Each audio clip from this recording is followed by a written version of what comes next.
why today we should remember that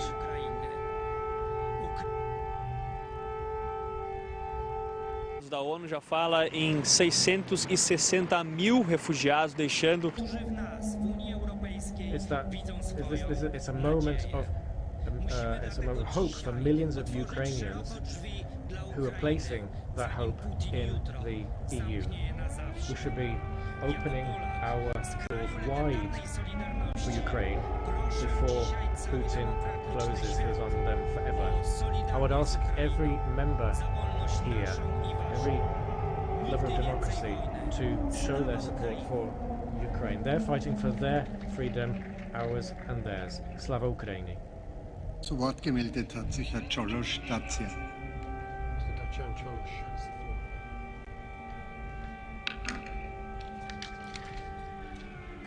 Cetățenii ucraineni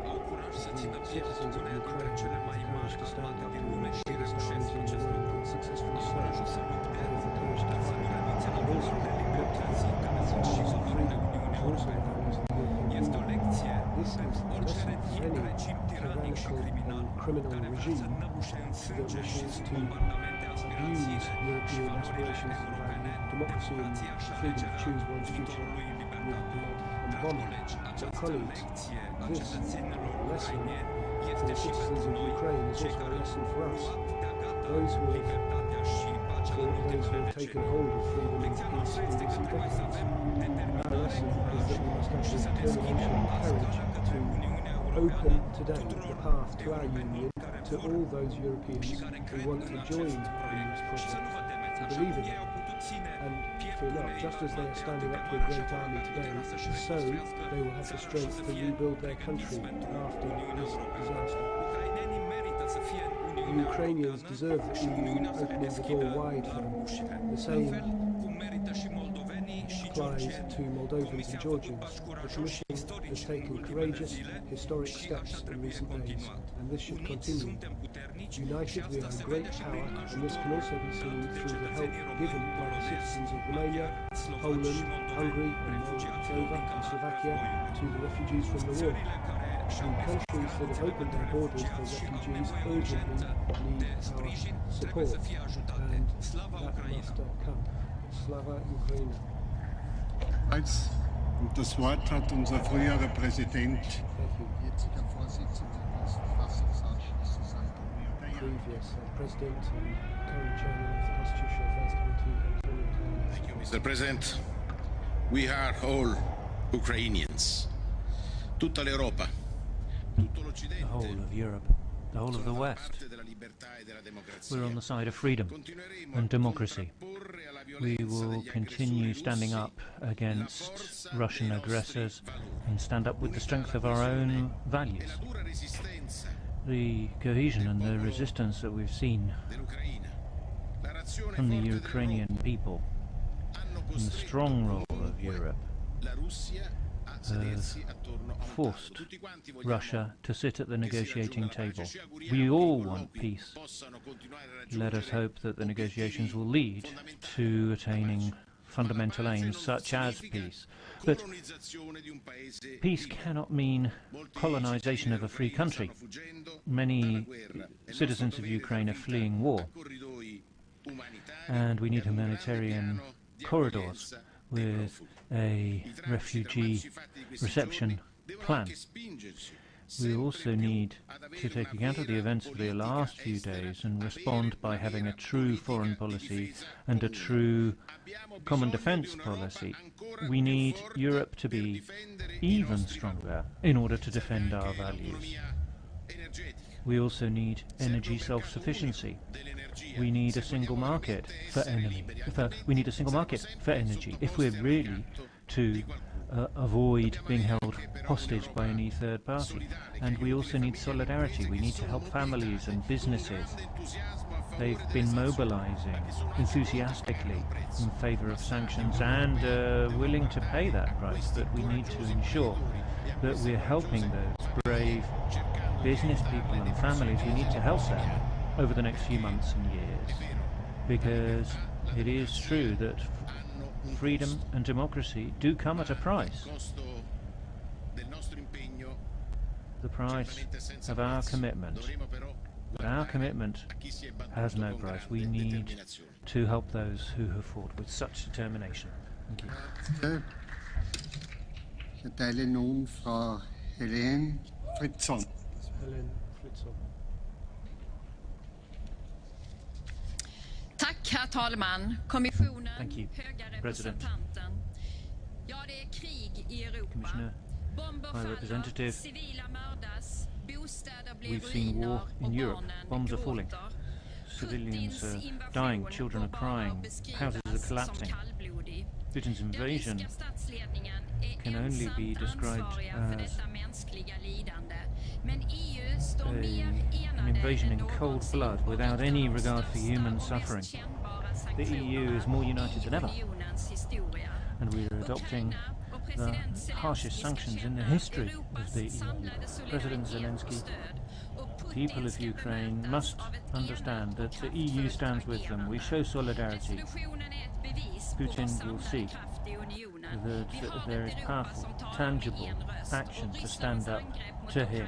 The EU is speaking with one voice, once and for all, and this aggression against Ukraine must cease immediately. We must immediately step up to defend Ukraine and to defend the EU.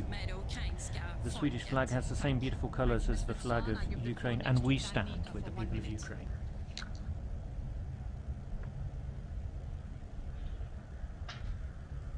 Mulțumesc, doamna președintă. Thank you, Madam President. Cu toți am văzut cum o We've agresiune all seen nejustificată și how the neprovocată a unjustified, Federației Ruse unprovoked în aggression Ucraina a by the produs Russian Federation o on catastrofă Ukraine has umanitară caused a de proporții. humanitarian Astăzi, când vă disaster on vorbesc, a large scale. As we mii și speak, zeci de mii de femei, thousands, copii, tens of thousands of women persoane and în children vârstă and încearcă elderly să se people salveze, are trying iar to punctele de save their trecere a lives, frontierei sunt crossing aglomerate cu the acești borders. oameni, aceste persoane care au dreptul la o viață These people are civilizată entitled și to au their dreptul să lives supraviețuiască. and civilized lives, with the Românii s-au right to mobilizat, survival. guvern, autorități People locale have și mii mobilized și mii governments de cetățeni individuali care vin and să le citizens atace in pot ei. Romania. They're Mâncare, doing what they un can, adăpost. providing food Situația and este shelter. tragică. It's a A tragic fost ieri doamna situation. comisariu Hasu și a văzut ce înseamnă o We've condiție seen what absolut deplorabilă pe care au trebuit să o absolutely îndure acești oameni deplorable nevoiți să-și părăsească casele. Și vreau conditions să vă dau un are singur exemplu. experienced by these O people femeie who've lost care a their fost homes. întrebată la For trecerea example, frontierii a woman who care crossed este the averea ei. border Avea în mână un copil mic, with a un small copil child in nenăscut și un rucsac mic în their spate. hands, Soțul a rămas pregnant, să-și apere and țara. had to leave Aceasta their este husband lecția noastră home și in din their acest country. motiv trebuie să luptăm cu And toții that's what we're ca să facing. dăm statutul de țară And de membru candidată Ucrainei, Moldovei, Ukraine, pentru că acești Moldova oameni should be candidate merită countries. respectul These și people merită deserve sprijinul nostru. respect and our Mulțumesc. support. Thank you. Mr. Nika. I give the floor next to Ms. Tanya Fayon for 1 minute.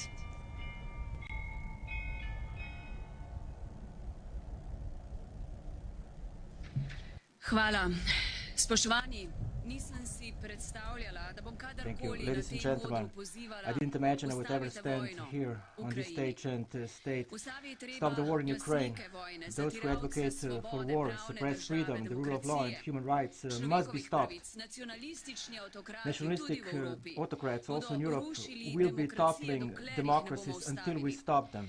Ravnanje And Rusije Russia's ogroža conduct povojno is ureditev threatening in the varnost post-war celotne arrangements and Evrope. security of the Tudi entire Europe. izkoriščanje Also Ukrajini v exploiting politične ali the dobičkonosne war in namene Ukraine je for political sramota. purposes and profit is Samo a disgrace. enotnost in hitro Only unity and odzivanje swift response zahodnih of Western demokracij democracies je upanje. is giving us hope. Slovenci imamo še We zelo Slovenians živ in still boleč carry spomin na a krvave vivid and balkanske painful vojne. memory of the bloody Hočemo mir. Balkan wars, and we want V peace. Sloveniji bo danes Therefore, velik shod. there will be Za a mir. large rally Prizadeti in zaradi Slovenia vojne today moramo for pomagati in peace. hvala vsem, We have to ki help those nesebično affected by zbirate war. in nudite pomoč I thank beguncem, everybody who ljudem v selflessly stiski, ne le danes, collecting and vedno. distributing Vsaka aid to vojna the refugees se and to konča all za people in pogajalsko distress. mizo. Not only today but always. Every je, war da zato ends at sploh the pride do negotiating gorije, table. It's absurd uničevanja that in therefore trpljenja. bloodbath, Naredimo destruction vse, and da bo suffering do miru ever happen in the pripeljala first moč place.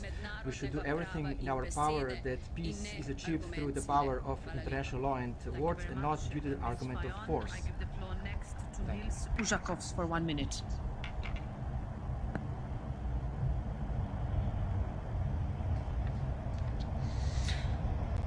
Distinguished Madam President, dear colleagues, I will speak Latvian today, but being myself an ethnic Russian, I would like to try to address Russians in Russia and in Europe as well.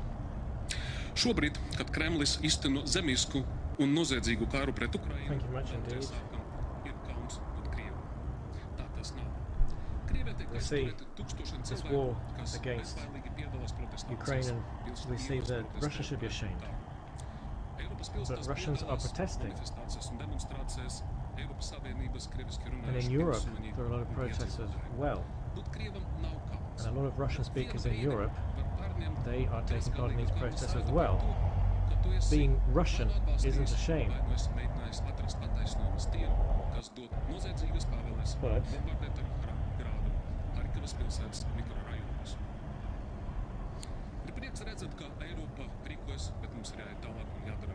But it's difficult to justify what's happening in Kiev. We need to do more in Europe. We need to give EU a chance to become an EU member as quick as possible. And now in Russian. Pilsoņi un prezidenti, ka jūs esat musē. Mēs esam pret Kremli, mēs esam pret Krievu cilvēkiem. Well, we are against the Kremlin, but we're not against the Russian people. And it's important for us to say no to this criminal war in Ukraine. Important debate for this House. I invite, on behalf of the Commission, Vice President Šefčovič to take the floor.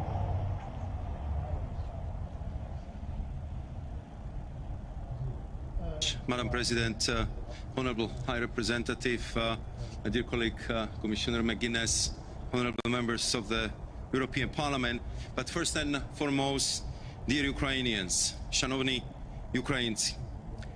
I have to say that I never seen a debate in European Parliament charged with so much emotions, solidarity, and a sense of common European belonging. As you know, we come from different countries, from different political families, but we are discussing today an attack against the most fundamental European values that we all share. And therefore, today, we are all Ukrainians. Сьогодні ми всі українці. Because the people of Ukraine are fighting for our values. They are fighting for our freedom, and they are fighting for everything we believe in. For Europe as we know it, for Europe as we treasure it. And we will need the same unity as we felt this afternoon in this House in the days, weeks and months ahead. It's clear that Kremlin has failed in its goal to crush Ukraine. It failed to break spirit of brave Ukrainians. It failed to divide or scare Europe. On the contrary, bravery and courage of all Ukrainians and calm and determined leadership of President Zelensky and his government energize not only Ukraine and Ukrainians, but the whole Europe, all democracies, and I believe every peace-loving human being in the world. Mr. President Zelensky, we have been working together to reform Ukraine. We have been working together on energy security, on energy independence. And we will be working together to build strong, democratic Ukraine. Mr. President, you ask us to do proof that we are with you. And I would like to respond to you, we are. We will make sure that the sanctions are vigorously applied, and not only on Russia, but also on Belarus. We will do our utmost to supply you with everything you need. And we will be with you to rebuild your beautiful country after your victory.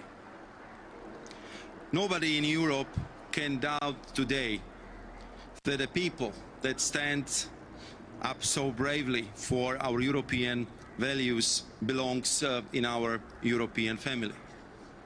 And therefore, I want to reassure you that as we welcome your women and children in Poland, Slovakia, Hungary, Romania and other European countries, that in the same warm, receptive way, we will open our arms to Ukraine in our common house of peace, democracy and prosperity called Europe.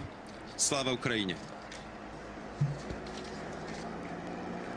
Thank you very much, Vice President Šefčovič. And now, on behalf of the Council, I invite High Representative Borrell to take the floor.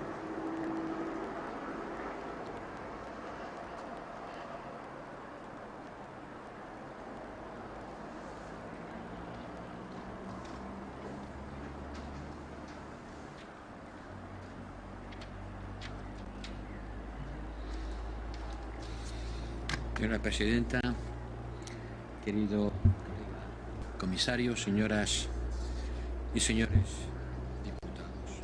President, Commissioner, members. Rusia se sitúa después de la agresión a Ucrania. Following this aggression in Ukraine, Russia is reaching a crucial juncture in its post-Soviet existence.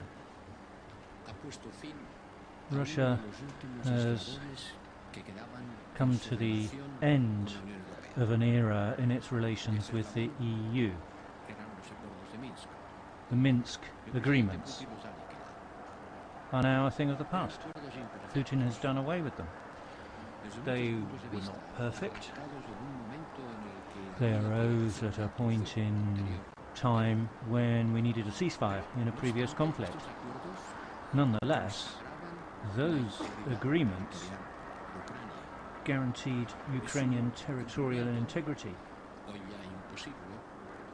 and respect for those agreements, which is now inconceivable, was something that led us on a path towards a normalization of diplomatic relations between Russia and the EU.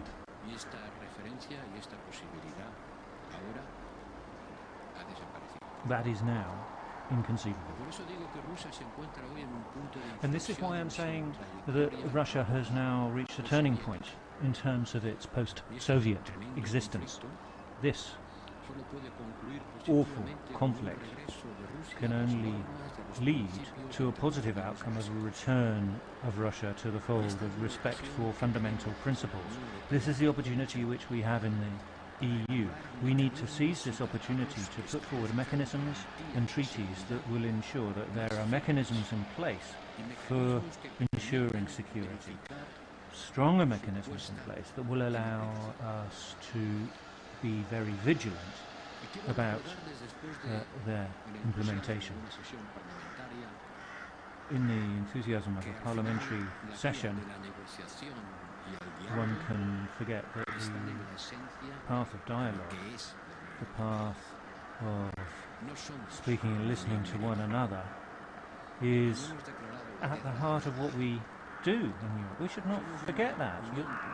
We are not a military body. We're not declaring war on anyone. We've actually turned our back on war as a solution, as a way to resolve conflict. What we're doing is standing alongside a victim of an aggression, and we are mobilizing all of our diplomatic resources in order to ensure that we can safeguard the security of Europe, but also in order to find a solution to the conflict. Because there are necessary and inevitable sanctions, yes, but above and beyond that, we need solutions. Sanctions will hit, and are indeed already hitting, the Russian economy.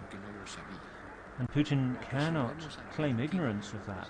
He had warnings. President von der Leyen, the President of Council, have said on numerous occasions that sanctions will impose a very high price, and that is now going to happen. The ruble has lost 40% of its value. Almost half of the currency reserves of Russia will be beyond reach, with a significant impact on the economy. There's a threat of default.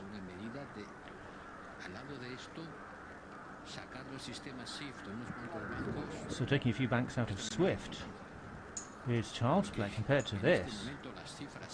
Because if you look at the figures, Russia had been preparing for some time to face a situation such as this, and it had been moving its dollar and euro reserves out into yuan, renminbi, and gold. So they're moving out of dollars and euros, less than 40% of their total reserves now. But 40% is still significant. 135 million in gold. But even if it's billions in gold, who's going to buy it? In order to sell it, you need a buyer. Sanctions are going to prevent the mobilization of these resources. So these financial measures are certainly unprecedented. Financial measures will go in the direction of a potential default, which will have consequences for the whole financial system, for the global financial system. So don't minusvalorate the importance of what we have decided to do and what will follow. I want to stress that. And now we have to work diplomatically all over the world, reaching out all countries in order to build a state of the mind in order the aggressor being condemned. And on that, I can assure you, me as High Representative, all my colleagues, members of the Foreign Affairs Council, all our delegations, all our embassies will be strongly working in order to get a result on the vote on the General Assembly. This is the most important thing that we have to do right now. Because I repeat, this is an issue which belongs to the foreign and security policy, which is intergovernmental, and it's the member states who have to take the lead on this response and the diplomatic sphere. The second thing that has been discussing today, and is maybe the more important that many of us could believe, is our dependency from gas. The President has been saying all the time, we have to reduce this dependency. But I've been listening for the last 20 years that we have to decrease this dependency, and this dependency has been increasing during the last 20 years. So from now on, let's put work in accordance with our saying, because we pay $700 million for the world for gas and oil and coal imports from Russia. And every year we import 200 billions of cubic meters of gas. We have to increase renewables, President said, have renewed hydrogen, but keep in mind that the amount of power in a country like Italy a year in renewables is less than 500 million of cubic meters. So we have in front of us strong work to do, and we have to remain committed to it. And we have to explain to our people what does it mean. This is a good occasion to develop the best, most noble side of the political activity, which is pedagogy. That's the moment to do pedagogy. And I understand the enthusiasm and the approach of a parliamentarian chamber in a moment like this. I've been parliamentarian as you many years, even president of this house. And I know that this is the moment to show enthusiasm and support. But then we have to go to act. And next time, when you discuss again the budget of the European Union, remember that we need resources for do what today we are doing with an intergovernmental fund that this Parliament has never approved, because it's not in your competences. Put more defense and security on your mindset. Stop discussing theology about strategic autonomy.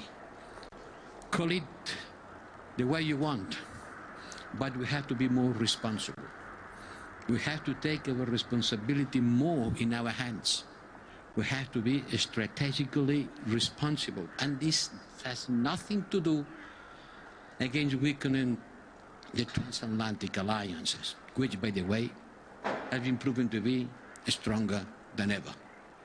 and our unity with the transatlantic partners has been 100%.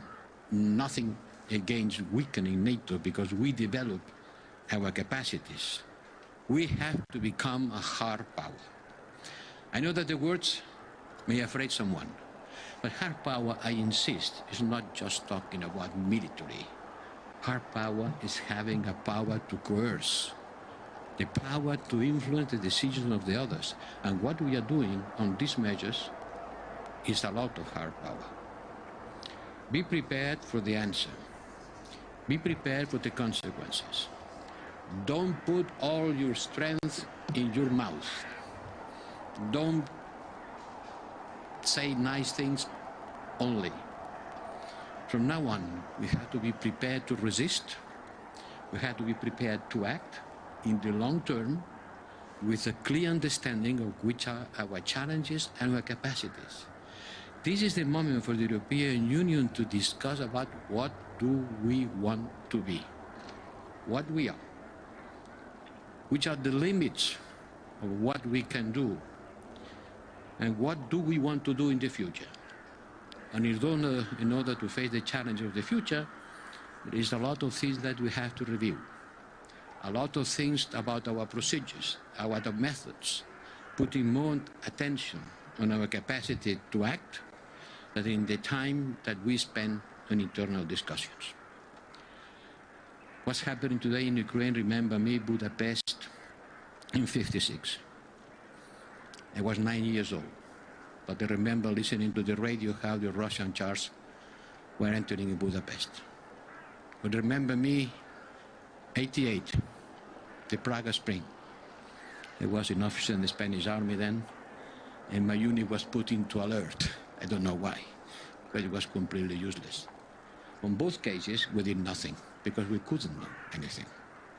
But from now on, we have to face a confrontation between us, democracies, people who believe on freedom, on multi-party system, where citizens choose their governments.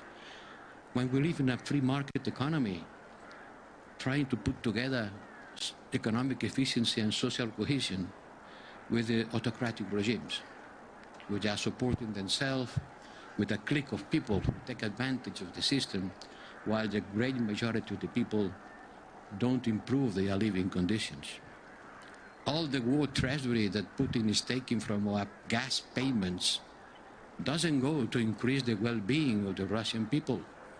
It goes to make more powerful his war machine. Tout l'argent qu'on paye pour le gaz.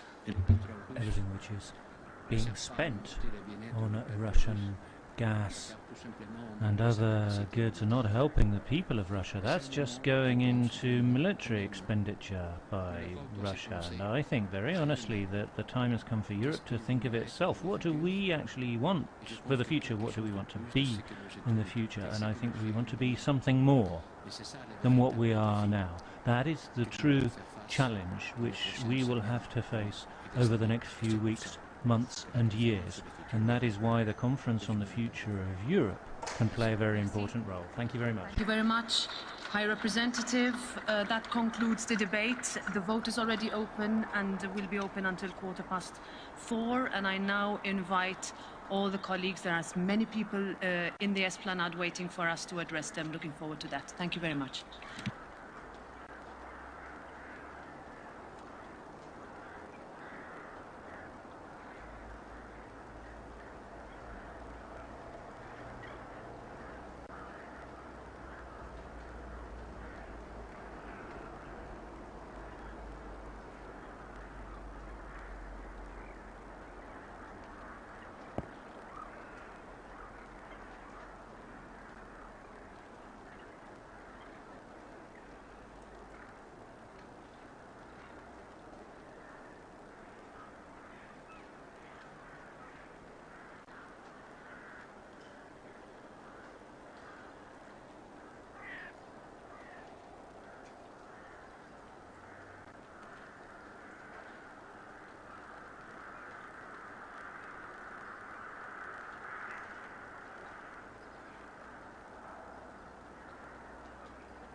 podemos também negligenciar a ameaça do uso de armas nucleares.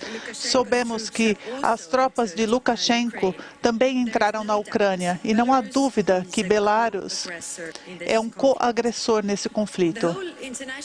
Toda a comunidade internacional deve agora se posicionar contra o mal.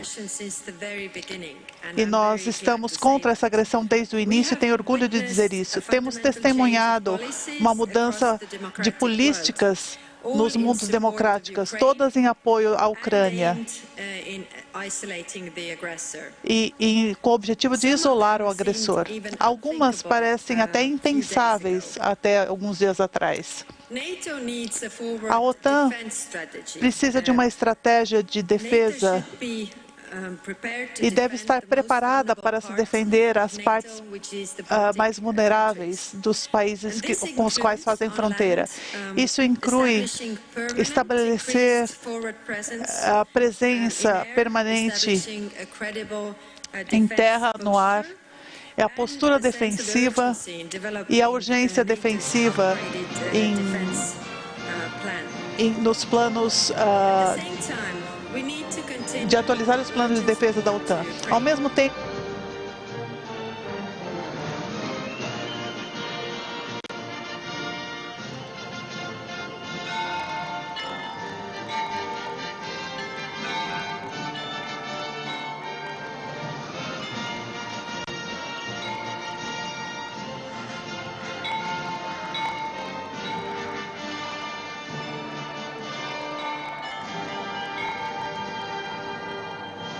a Ucrânia deve receber um sinal claro de entrar à União Europeia. A segurança da Ucrânia é a segurança da Europa.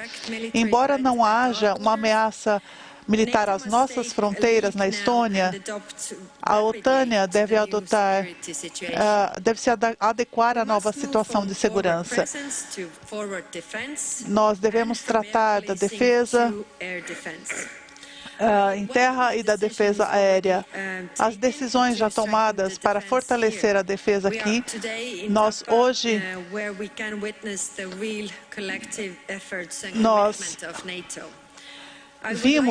conversamos sobre a ação coletiva com a OTAN. Eu gostaria de agradecer ao Reino Unido e aos aliados que já estão na Estônia e aqueles que já agiram para enviar militares para as nossas ações.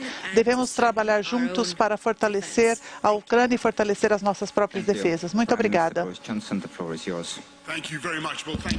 Muito obrigada. Muito bom revê-la. É muito bom estar aqui de novo em Tapa, na capital da Estônia, nessa missão tão importante. A OTAN tem uma missão importante nessa aliança defensiva porque ela existe há 70 anos, não para agressão, e sim para a paz e estabilidade. E nos últimos anos isso foi testado na Guerra Fria, no Afeganistão. Isso importa porque o mundo está ficando mais perigoso e um lugar de mais instável. Nós testemunhamos cenas nos últimos dias que não queremos ver e imaginávamos que nunca veríamos na Europa. Um povo soberano lutando por sua vida contra um inimigo que tenta subjugá-lo pela força. Apesar das ambições de Putin, o mundo tem se unido e está unido pelos valores e pela coragem dos ucranianos, liderados pelo presidente Volodymyr Zelensky. Eu tive o privilégio de falar com o presidente Zelensky nos últimos dias, desde a invasão russa, e sou testemunha de sua determinação firme e de que seu povo nunca deve ser subjugado. E a cada dia ele mostrou que o presidente Putin teve um erro de cálculo desastroso. As tropas não são bem-vindas na Ucrânia como Putin havia prometido. Nós, como comunidade internacional, temos a responsabilidade de ajudar os ucranianos nesse esforço. E é por isso que o Reino Unido deslocou 22 mil membros de suas forças armadas para treinar, para ajudarem a Ucrânia. E é por isso que o Reino Unido está também cedendo 140 milhões de libras para ajuda no esforço humanitário. Nós temos especialistas em questões humanitárias e em logística para ajudar os vizinhos da Ucrânia para que eles abriguem as pessoas que estão chegando às suas fronteiras. E essa é a primeira fase dessa ajuda. E também as pessoas que vão chegar ao Reino Unido. E junto com aliados de todo mundo, o Reino Unido executou rapidamente o seu maior pacote de sanções já impostas a uma nação do G20. Nós temos organizações de bancos, a petrolíferas, ligas de futebol e competições esportivas que deixaram claro que Vladimir Putin e seu regime devem ser isolados da comunidade internacional por causa de suas ações. Ao apoiarmos o povo da Ucrânia, nós também devemos nos preparar a nossa resiliência, tanto para proteger o nosso povo como nossos valores. São medidas defensivas e nada além disso. E é o que a OTAN vem fazendo nos últimos 70 anos. Nós não iremos lutar com as forças russas na Ucrânia e nossos reforços que concordamos aqui na Estônia são para reforçar os membros da OTAN e os Estados-membros. Muito obrigado. Obrigado, secretário-geral Stoltenberg. Caros, é ótimo estar aqui em Tapa com os senhoras e senhores. Estamos aqui para ver os soldados que vão defender a Estônia, defendendo nossos valores e nossos aliados. Esses soldados estão mantendo a segurança e a liberdade das nossas nações e têm a nossa gratidão. Muito obrigado à Estônia por nos receber e por ser um forte aliado da OTAN. E obrigado a Boris e ao Reino Unido por liderarem esse grupo aqui na Estônia. E obrigado pelos trabalhos dos últimos 5 anos. Obrigado também por dobrar as contribuições das últimas semanas com mais soldados britânicos vindo à Estônia. Isso faz uma diferença gigantesca e mostra a solidariedade da OTAN. Nós estamos juntos neste momento de crise. O povo da Ucrânia está lutando com bravura contra essa invasão não provocada da Rússia e nós condenamos firmemente a guerra causada pelo Kremlin. Os aliados estão impondo sanções, estamos aumentando a presença da OTAN nos nossos aliados para poder nos defender e estamos aumentando o nosso apoio para que a Ucrânia possa se defender. Os aliados da OTAN estão enviando armas e mísseis e munição para a Ucrânia. Também estamos fornecendo milhões de euros em apoio financeiro e humanitário. Meus parabéns à Estônia e ao Reino Unido pelo apoio prestado à Ucrânia. Nas últimas semanas, em resposta ao ataque russo à Ucrânia, nós aumentamos a nossa presença defensiva em terra e em solo. Em terra e em mar, perdão. Em vários locais. Muitos navios no Mar Báltico e no Mediterrâneo. Os Estados Unidos e outros aliados estão trazendo soldados para os países europeus. Nós estamos colocando pela primeira vez na história a Força de Defesa da OTAN, porque não pode haver sombra de dúvida, não pode haver espaço para nenhum erro de cálculo. O nosso comprometimento com o artigo 5 é sólido. Nós precisamos proteger cada centímetro do território da OTAN. Nós precisamos evitar conflitos e preservar a paz. A OTAN é uma aliança de defesa Nós não buscamos conflito com a Rússia. A nossa mensagem ao presidente Putin é a seguinte: pare a guerra. Retire suas forças da Ucrânia e entre em esforços diplomáticos de boa-fé. O mundo está ao lado da Ucrânia em seu pedido de paz. É ótimo estar aqui na Estônia e estamos na nossa aliança condenando a ação russa na Ucrânia. Agora nós estamos abertos para perguntas. Por favor, digam o nome do veículo de imprensa e o seu nome antes de fazer a pergunta. Usem o microfone, por favor. Olá, eu sou da televisão da Estônia e eu gostaria de perguntar ao primeiro-ministro Boris Johnson: o seu país apoiou voluntários que estão prontos para lutar na Ucrânia. O que o senhor pensa? Em que circunstâncias a OTAN deveria se envolver diretamente nessa? Muito obrigado pela pergunta e eu vou ser bastante claro aqui, porque a sua fala não está exatamente correta em termos de apoio a voluntários. Isso não é algo que o Reino Unido está fazendo ativamente. Mas eu entendo, claro, a sensação e as emoções daqueles envolvidos nesse conflito. Eu não consigo pensar em nenhum momento nas relações internacionais no qual a diferença entre certo e errado, entre bem e mal, foi tão óbvia como agora. E é claro que a Ucrânia tem a razão. Mas nós temos leis no nosso país sobre conflitos internacionais que têm de ser seguidas. E quanto aos comentários, como o Caris também agora comentou, a OTAN é uma aliança de defesa. Qualquer membro da OTAN, se entrasse em conflito direto com a Rússia, é algo que não está sendo contemplado.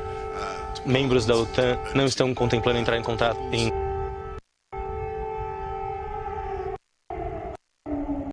Isso não está na agenda. O que está na agenda, contanto, é a oferta de suporte e apoio humanitário,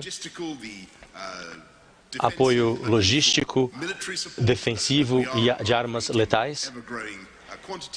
A gente acompanha aí nesse sexto dia de conflito diversas reuniões acontecendo simultaneamente. A Assembleia Geral da ONU, por exemplo, voltou a acontecer hoje, meio-dia, no horário de Brasília. Até então foram cerca só de 20 chefes de Estado ontem que falaram na ONU, ou seja, ainda falta muita gente para falar hoje, entre Estados Unidos, Alemanha, Índia, Japão e em outras nações também. A gente acompanha aí a tela dividida, Boris Johnson de um lado, a Assembleia da ONU de outro. Vamos acompanhar um pouquinho.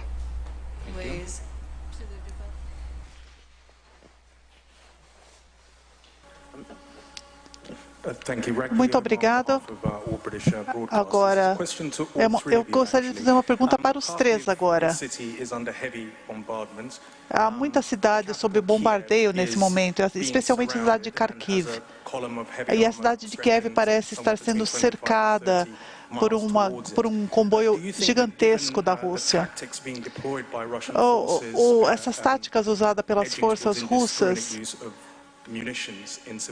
e o uso de munições em áreas civis anti-Putin, será que não coloca em risco a capital? E uma pergunta específica para o primeiro-ministro. O Conselho de Segurança da ONU, o Reino Unido, assim como a Rússia, é um membro permanente do Conselho de Segurança. O senhor apoia medidas para retirar a Rússia do Conselho de Segurança da ONU?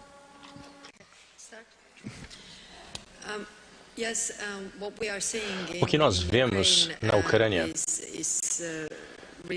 é, de fato, aterrorizante. É horrendo ver os passos que estão sendo tomados e essa crise continua se intensificando.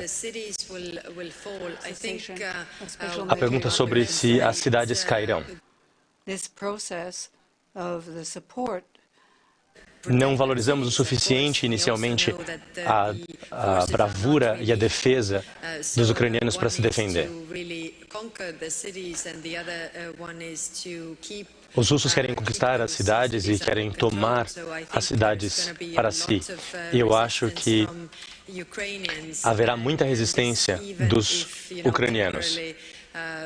E uma questão é conquistar, outra questão é manter a cidade. É muito difícil manter o controle de uma cidade, já que não há nenhum apoio ucraniano à invasão russa. O que nós vemos é que os ucranianos surpreenderam a todos com a sua motivação de defender o seu país e defender sua liberdade. E o mesmo se aplicaria aqui, porque nós perdemos a nossa liberdade uma vez e não queremos perdê-la uma segunda vez. A nação como um todo está pronta para defender o seu país e retomar o seu país, construindo a resistência. Sobre a questão de Kharkiv, é algo realmente aterrorizante. Se lembrarmos do mercado de Sarajevo e o bombardeio em Bósnia, é uma atrocidade sendo cometida deliberadamente contra um centro civil. E falando sobre o segundo comentário, na estrutura da ONU é difícil fazer movimentações sem voto e com a questão do veto num Conselho de Segurança. Existe um paradoxo aí. Você não consegue mudar isso sem o acordo dos russos. Mas o que está acontecendo é que o centro da congregação da ONU está começando a notar como é horrenda essa situação. Cada dia que passa mostra o heroísmo da resistência ucraniana. E nós vemos o que está acontecendo na Ucrânia, vemos os bombardeios, como o míssil que nós vimos hoje em Kharkiv e a destruição de populações civis. As pessoas estão com o estômago revirando ao ver o que está acontecendo, vendo essa agressão russa contra os ucranianos. E o presidente Putin não pode ter sucesso, ele tem de fracassar nesse ataque à Ucrânia. O que estamos vendo agora é uma nova onda de ataques contra a Ucrânia, contra as pessoas, essa coluna de armamento russo que está se movendo em direção a Kiev vai trazer mais mortes, mais sofrimento e mais baixas entre civis. Portanto, nós devemos manter esse apoio contínuo à Ucrânia, ao mesmo tempo em que a gente continua pedindo à Rússia que pare com essa guerra sangrenta e impondo os custos ao país através das sanções. E eu gostaria de dizer mais uma vez elogiar a coragem do povo ucraniano e das forças ucranianas e do presidente Zelensky.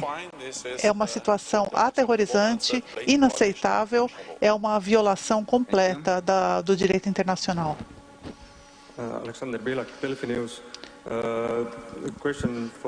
Uma pergunta para Boris Johnson.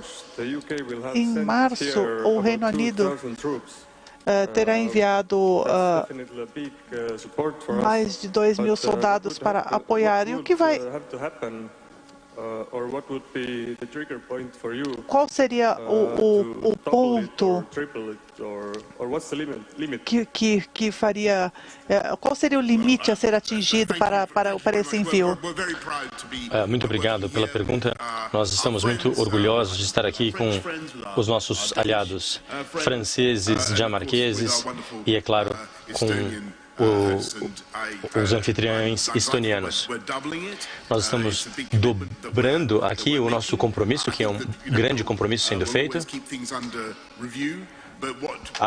As medidas podem ser sempre revisadas e a nossa prioridade nesse momento é a segurança dos nossos parceiros e aliados em todas as fronteiras da OTAN. Não só na Estônia, mas também na Polônia, na Romênia, no Mar Negro o Reino Unido está aumentando a sua presença em todos os países da região. A mensagem que nós estamos transmitindo aqui é que se Putin acha que ele vai acuar a OTAN, ele está redondamente equivocado. O que ele está fazendo está fortificando a OTAN com o Ocidente. Muito obrigada. Acho que é todo o tempo que tínhamos. Eu agradeço a presença de todos. Mais uma pergunta da televisão dinamarquesa.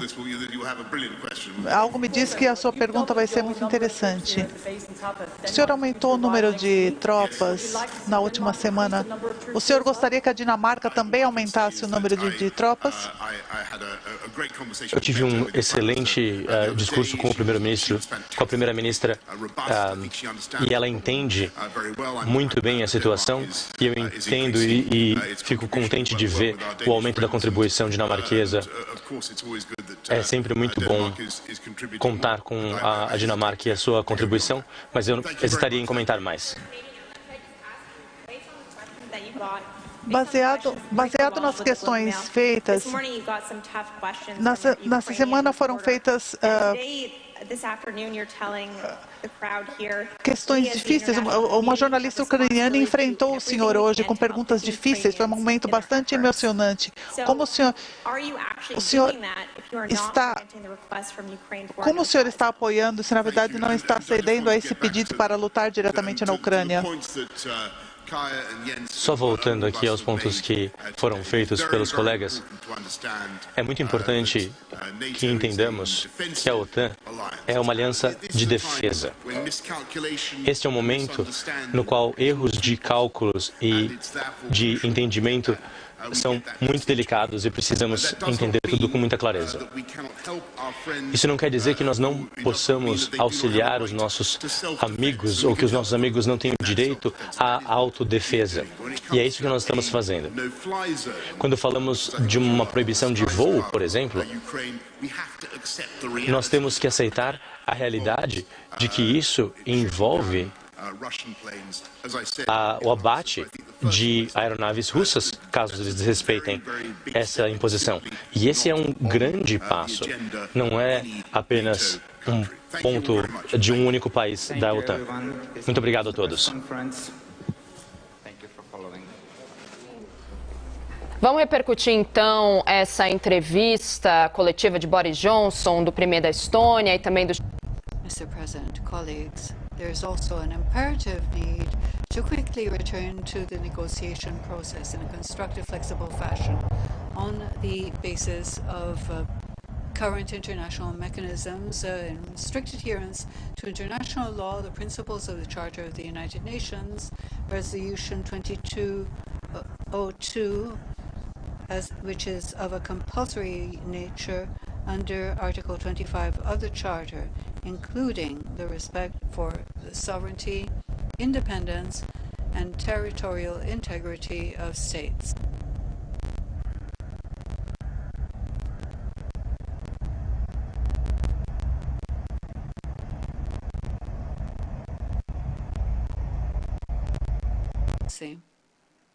We hope that the talks which began yesterday morning will be the beginning of emerging from this crisis in a sustainable, lasting fashion, reiterating the need to reach an immediate ceasefire in order for these talks to continue without any preconditions. Thank you very much, Mr. President.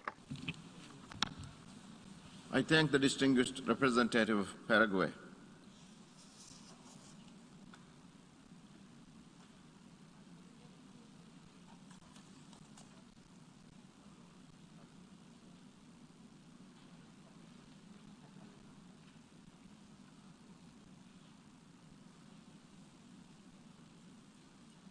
I now give the floor to the distinguished representative of Dominican Republic.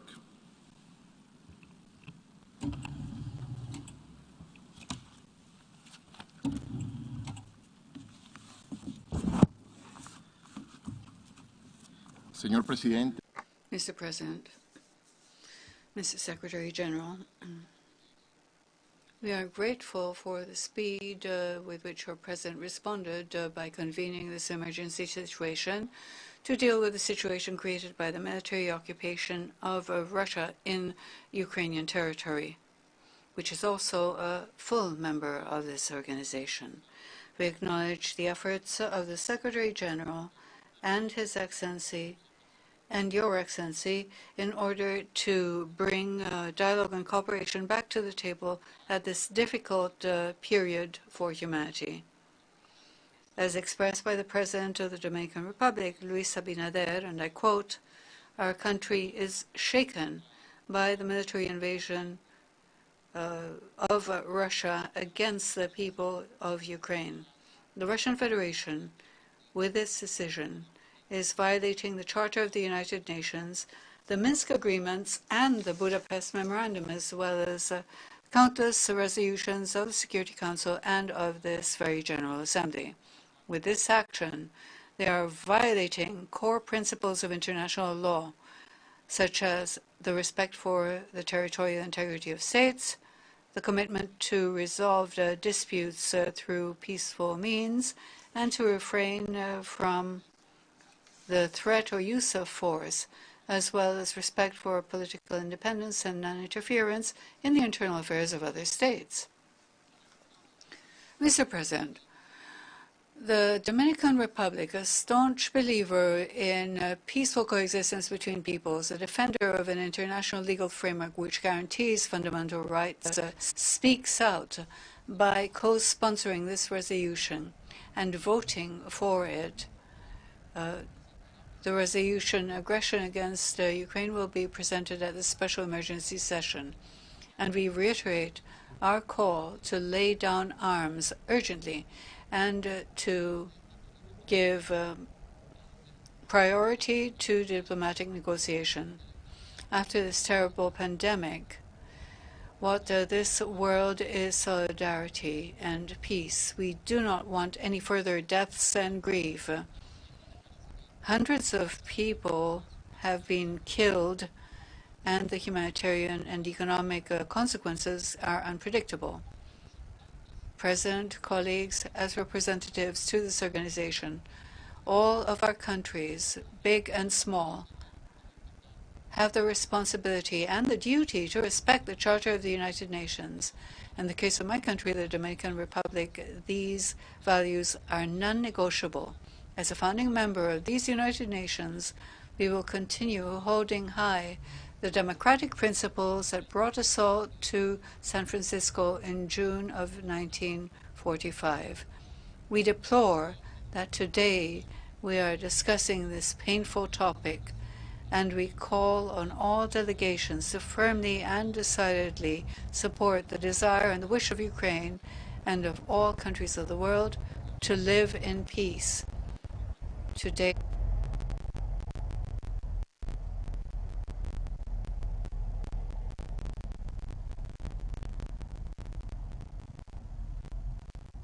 se aproxima de Kiev com essa coluna de tanques de 60 quilômetros de extensão, o que tem um efeito lógico. A Rússia ela vai se adaptar relativamente a esses problemas iniciais e a sua estratégia ela vai mudar. De uma estratégia da doutrina do choque e pavor, ela vai mudar provavelmente para uma estratégia de exaustão. E a estratégia da exaustão, ela pode se manifestar de várias formas. Uma das...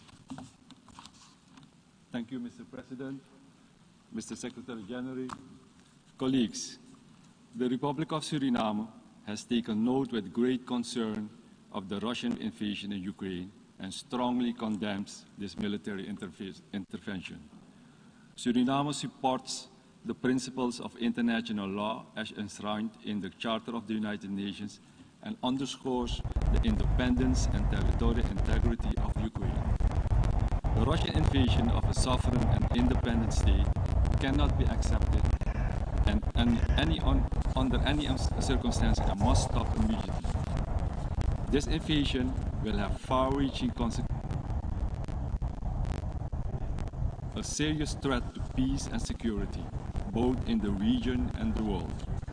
Mr. President, in this regard, the government of the Republic of Suriname would like to reiterate its principled position with respect to the following: peaceful coexistence, the re-establishment of dialogue in every existing conflict of its nature, the upholding of the internationally agreed principle of non-interference in the internal affairs of states, non-intervention, and respect for the sovereignty and territorial integrity of states.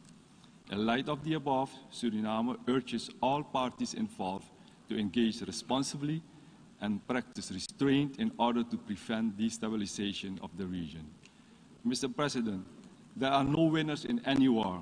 War brings only human suffering and devastation. Suriname expresses its concern about the humanitarian situation in Ukraine and calls upon all parties to allow and facilitate the safe and unrestrained access of humanitarian assistance to those in need, to protect civilians, including those who are humanitarian personnel and persons in vulnerable situations. Suriname welcomes the actions undertaken by the Secretary General and the United Nations in this regard and supports the Secretary General's call to end the war. Mr. President, the Republic of Suriname maintains diplomatic relations with both Russia and Ukraine and shall continue to call for processes of dialogue and diplomacy, which are essential elements that contribute to maintaining peace, stability, and security. I thank you, Mr. President. I thank the distinguished representative of Suriname.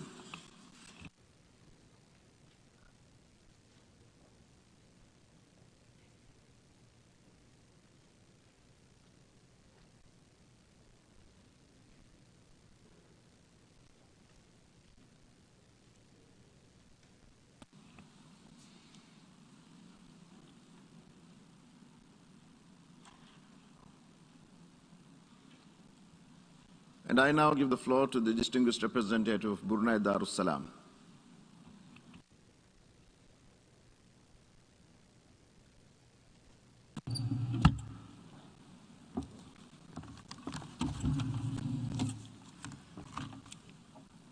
Bismillahirrahmanirrahim.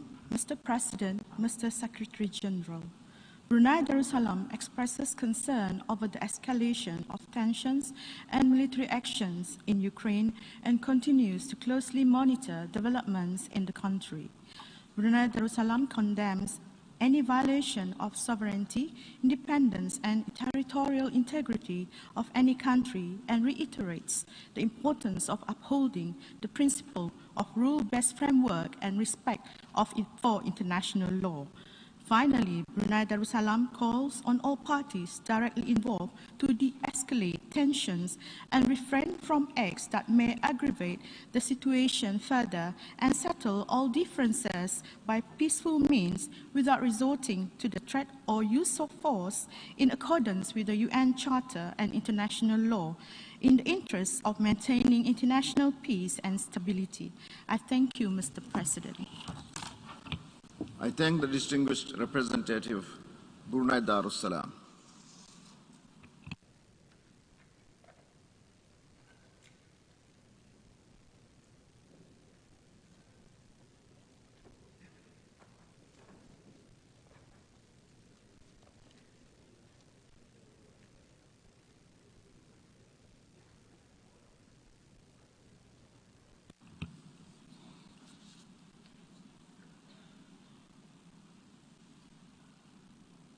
I now give the floor to the distinguished representative of Palau.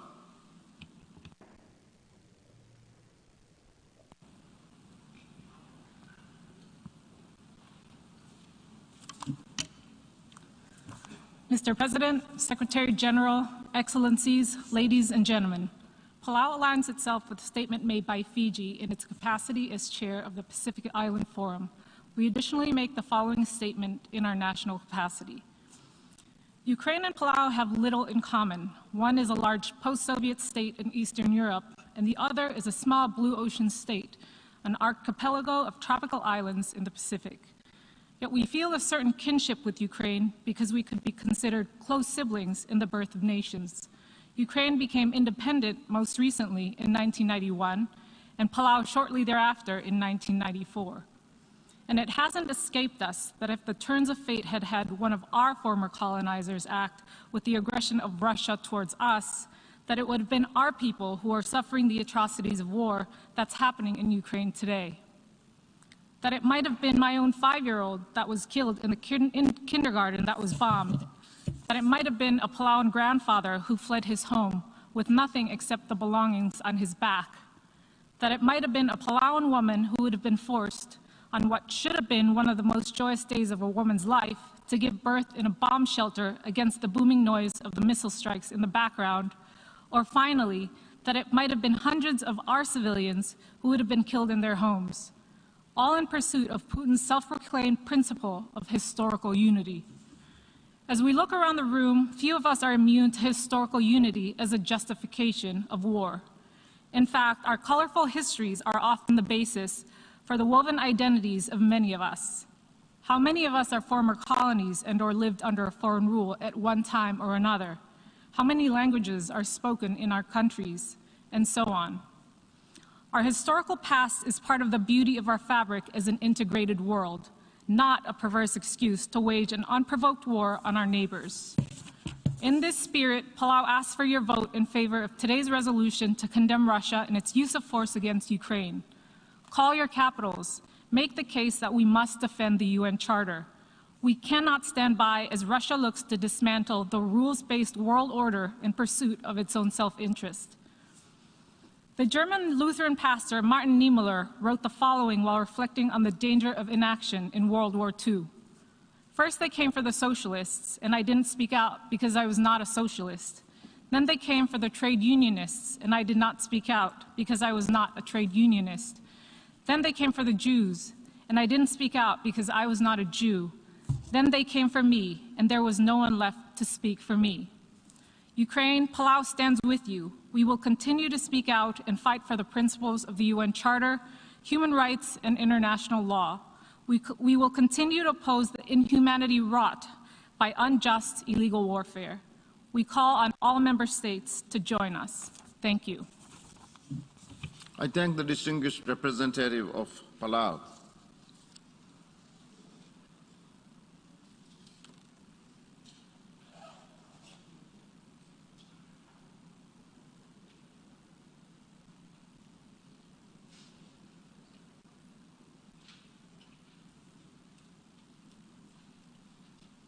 I now give the floor to the distinguished representative of Antigua and Barbuda.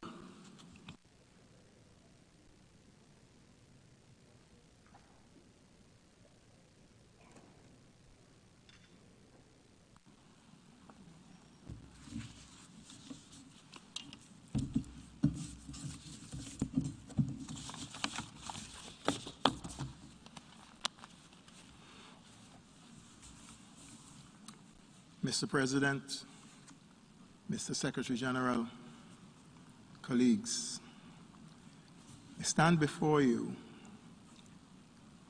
as a representative of the government of Antigua and Barbuda, and we stand in solidarity with the government and people of Ukraine. We're troubled by the invasion of Ukraine, and we ask our colleagues, member of this body, the Russian Federation, to cease the war and withdraw from the territory of Ukraine. Mr. President, on February 8th, 3 weeks ago, the Foreign Minister of Antigua and Barbuda noted, and I quote, "As a small country to which sovereignty, territorial integrity, self-determination are vitally important, Antigua and Barbuda are anxious that these principles must be respected and be upheld everywhere." Mr. President, when these principles are threatened anywhere, our people, the global community, has an obligation to all countries, big or small, powerful or powerless, to speak out and stand up lest our silence be misconstrued as consent. We recognize that the powerful country of Russia has security gains over Ukraine. But, Mr. President, such concerns do not justify any attempt at all to use force and to invade against the country of Ukraine and its people, and to cripple its sovereignty. Antigua and Barbuda believes in international peace and security and adherence to international law by all countries. That's what we stood for. This is central to our own security as a small island state. We will not condone any act or the force of invasion. We will not condone the violation of the territorial integrity and sovereignty of any country.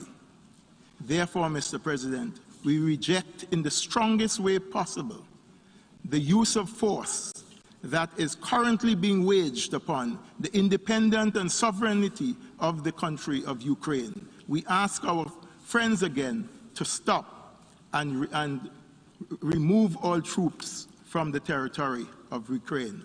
Our small nation also recognizes that the conflict in Ukraine plunges our world further into a grave uncertainty with consequential impacts on our entire global community, which is only now recovering from the effects of the pandemic.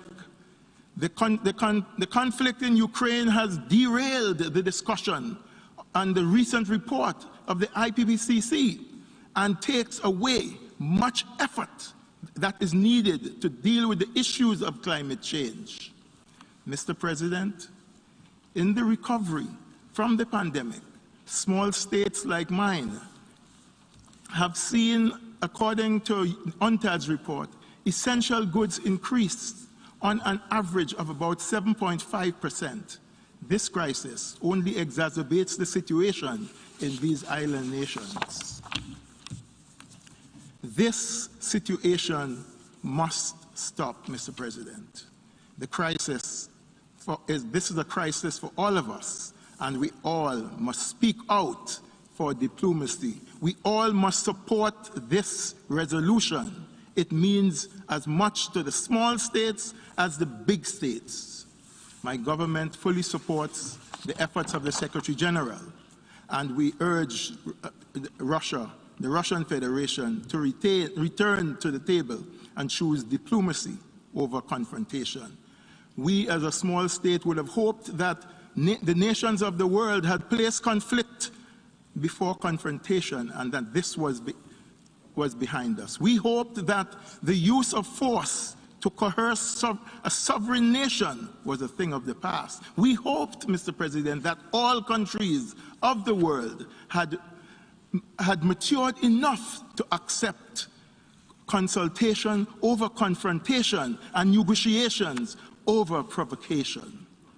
We regret, colleagues, that our friends in Russia have chosen they are either unable or unwilling to follow the United Nations Charter and the principles of this charter to which they were a party.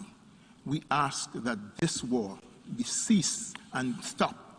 Mr. President, we were very disappointed with the use of the veto in which we trusted and enshrined in the P5. This General Assembly must stand up to show that the use of the veto must not be used selfishly, that us agreeing and supporting this resolution calls for a change in the way the veto is used. Mr. President, we have heard that the East and the West argument. This is not an East and West argument. This is a pivotal moment for the United Nations. And if we stand up and show solidarity together, we will change the vision that the East can do one thing or the West can do one thing. And whenever this occurs again, and we hope never, we will stand up against it. Mr. President, Antigua and Barbuda fully supports the resolution that is before the House, and we call on all members, especially small island states, to recognize that this is protecting the principles of the Charter. Might is not right. I thank you. I thank the distinguished representative of Antigua and Barbuda.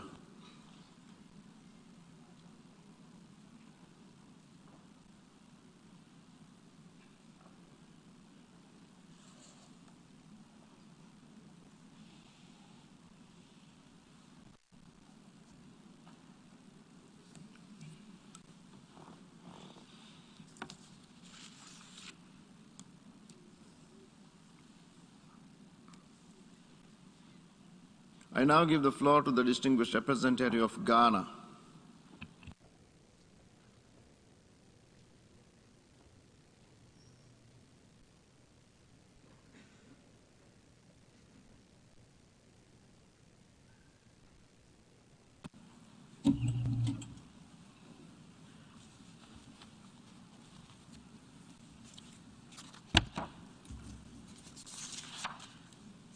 Mr. President, Mr. Secretary General, colleagues, let me begin by first of all thanking the respective leadership of the President of the General Assembly and the Secretary General for convening this emergency special session of the General Assembly to consider the grave threat to international peace and security as a result of the Russian Federation's aggression against Ukraine, a member of this organization. We have met here under the shadows of the dark clouds of war in Europe, which test the resolve of our diplomacy and our collective ability to turn the instruments of war into pillars of peace. The situation we are faced with in Ukraine is grave, and we all must acknowledge that. The foundations of trust that have made the Charter of the United Nations the indispensable instrument of the international order have been assailed in a reckless manner. Inaction on our part in roundly condemning the actions of the Russian Federation and reaffirming our support for the Charter of our organization and its collective security mechanism would further undermine the pillars that have held our world together, regardless of its imperfection. Indeed, across this hall and throughout our organization's history, there's enough blame to go around. When it has suited powerful states, the Charter has been thrown out of the window and unilateral actions have been taken without due regard. However, when old wounds are opened, it will bleed just as fresh wounds. It is in this regard and conscious that there is never enough blame to make us stand neutral to the cause of peace and the preservation of our United Nations, that we deem it our duty to make all efforts for peace. The Charter is our beacon of hope, and where states sail off the turbulent waters of war and destruction, we must point them back to the lighthouse of peace. Mr. President, as I said in the Security Council on Sunday afternoon, after the adoption of the resolution for this emergency special session of the General Assembly, it is important that we come into this debate with sobriety. This is not just our obligation to the present generation and the civilization we have fashioned for our contemporary world. It is the debt and respect we owe to all those whose blood and toil speak to us from the many graves of the two world wars. We must mean it when we say, never again in our lifetimes and in succeeding generations should the world be put through the scourge of war. The Security Council was constrained from acting, and it is now our responsibility as an assembly to act, and act we must. We should therefore support the call for peace. From this hall, the Russian Federation must hear our call for an immediate ceasefire, a withdrawal of its troops from Ukraine, and a recommitment to diplomacy and dialogue. The parties to the conflict must respect the principles of international law, international humanitarian law, and human rights law. The interests of civilian populations must be placed above all else. and humanitarian agencies must be granted safe corridors to assist those most in need, especially children, women, and the aged. In this regard, I know the dire situation of 90 Ghanaian students and others in Sumy, Ukraine, and urge a humanitarian pause for them and others in similar situations to leave Ukraine with the support of the UN agencies and the International Federation of the Red Cross. Like many others in this organization, Ghana enjoys long-standing relations of friendship with the Russian Federation. But we have been forthright in our condemnation. It takes true friendship to be candid with one another on matters of principles and values, to expect behavior that greatness requires. The Russian Federation may well have had its security concerns, but it chose to express its concern in the wrong way. Threatening the use of force is wrong and unacceptable. Threatening aggression is wrong and unacceptable. And attacking a neighbor under pretext is wrong and unacceptable. The path of war is not the way one should establish its national positions, and it is not an option this Assembly can accept. In condemning the aggression of the Russian Federation, however, we should not close off the path of dialogue. Ours is the vocation of peace. We must therefore recommit ourselves to dialogue to ensure that this war is ended and as soon as possible. We are horrified by the brutal attacks in Ukraine, regret the many innocent lives that have been lost, and are pained by the needless loss from a war that was not necessary. We therefore call on Ukraine, the Russian Federation, and all other parties to give an opportunity for the dialogue that since yesterday commenced at the borders of Belarus, without compromising Ukraine's inalienable rights as a sovereign and independent nation. For Ghana, there is no doubt that our commitment to Ukraine is total in the preservation of its sovereignty, political independence, and territorial integrity. We hope that the adoption of this resolution will make all parties to understand that there is no option other than dialogue in addressing the critical situation we are confronted with in Ukraine. Let us therefore say our bit in this hall, but also deeply reflect on how outside of this hall, in our own capitals and in other capitals, we can recommit the parties to dialogue and diplomacy to avert the catastrophe of war. We have a responsibility to act as the purveyors of peace, and that time is now. I thank you very much, Mr. President. I thank the distinguished representative of Ghana.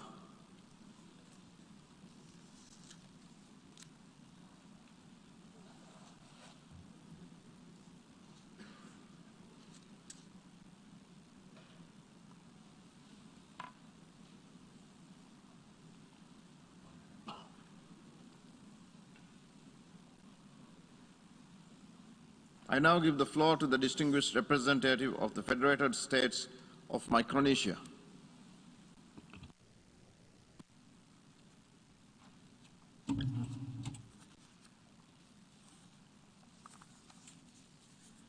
Mr. President, Mr. Secretary General, Excellencies, we align ourselves with the statement delivered by Fiji on behalf of the Pacific Islands Forum members. We endorse the efforts of the Secretary General on the situation in Ukraine. I would like to make these few points in my national capacity. The events on the ground in Ukraine have dramatically worsened. In addition to the tensions in the eastern part of Ukraine, we are now seeing a full-fledged invasion of a sovereign nation, an attack from a member of this organization on that of another member. This act is in full contravention to international law and the principles of our UN Charter. This is not a peacekeeping mission, but a war of aggression. It is clear beyond any doubt who is the aggressor and the victim. Mr. President, war has a human face, and there are no winners. It is with horror that we witness children, women, and civilians fall victim to this conflict. We deplore this indiscriminate act. We call for the immediate cessation of hostilities and the immediate withdrawal of Russian forces out of the sovereign territory of Ukraine and its internationally recognized borders, and their immediate return to the barracks. We further call that rapid, safe, and unhindered access to humanitarian assistance and safe passage be provided to the Ukrainian population and others seeking it.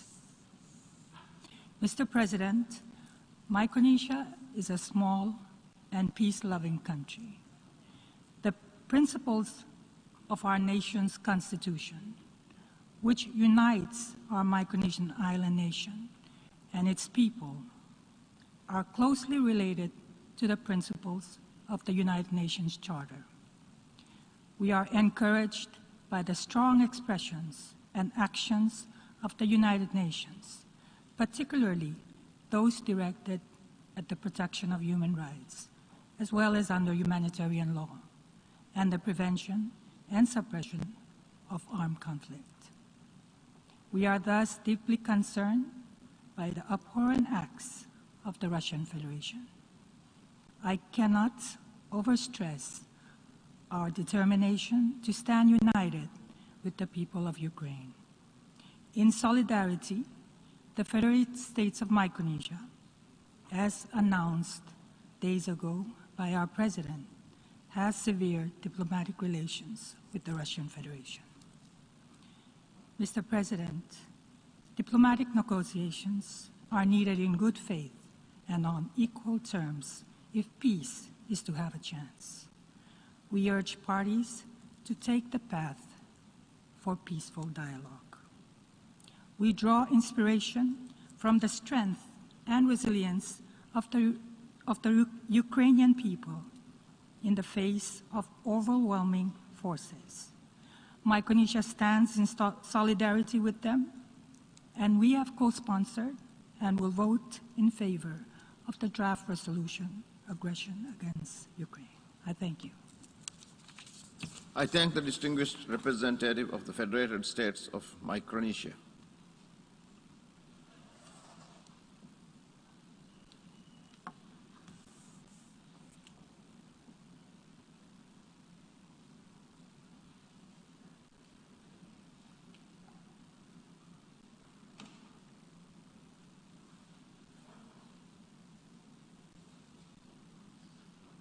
I now give the floor to the distinguished representative of Australia.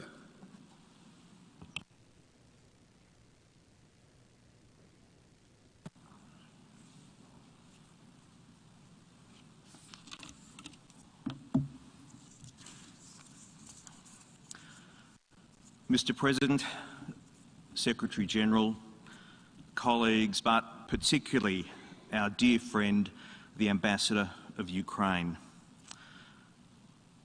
My government could not have made its position more clear. Australia condemns in the strongest possible terms Russia's unprovoked, egregious and completely unjustified aggression against Ukraine. As our Prime Minister has said, there is no pretext. There is no provocation.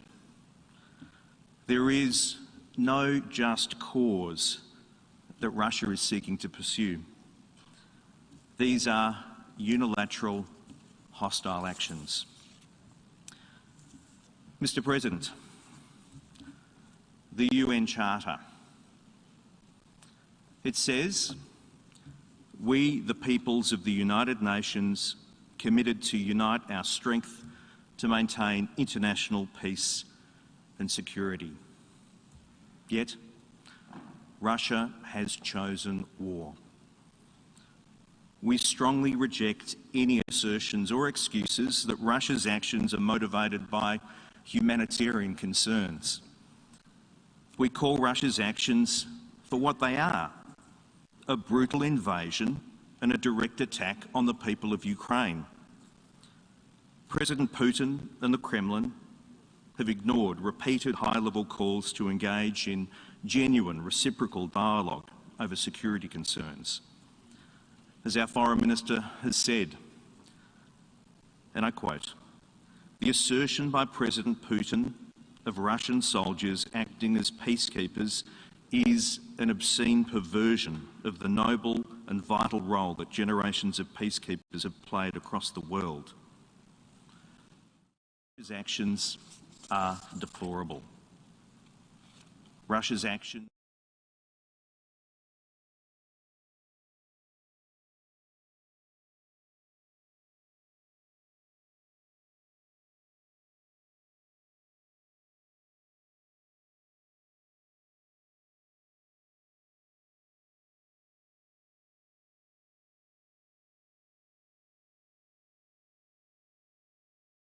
welcomed the significant efforts that were made by our close partners, including the United States, the EU and NATO, to urge a diplomatic solution.